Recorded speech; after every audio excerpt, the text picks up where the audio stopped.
శుక్రవారం పూట ఇంట్లో ఆడవాళ్ళు ఉప్పు దీపాన్ని వెలిగించినట్లయితే లక్ష్మీదేవి విశేషమైన అనుగ్రహం కలుగుతుంది.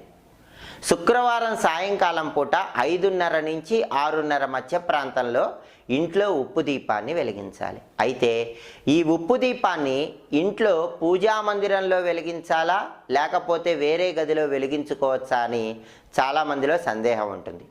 ఉప్పు దీపం అనేది పూజా మందిరంలో వెలిగించుకోవచ్చు లేదా ఇంట్లో ఎక్కడైనా వెలిగించుకోవచ్చు, అందులో దోషమేం లేదు.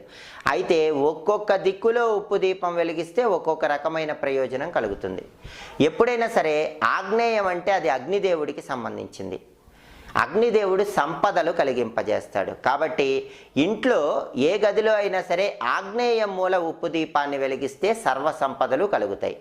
అయితే ఎప్పుడైనా ఉప్పు దీపం మెయిన్ ఎంట్రన్స్ సింహద్వారం ఉన్నటువంటి హాల్లో వెలిగిస్తే మంచిది.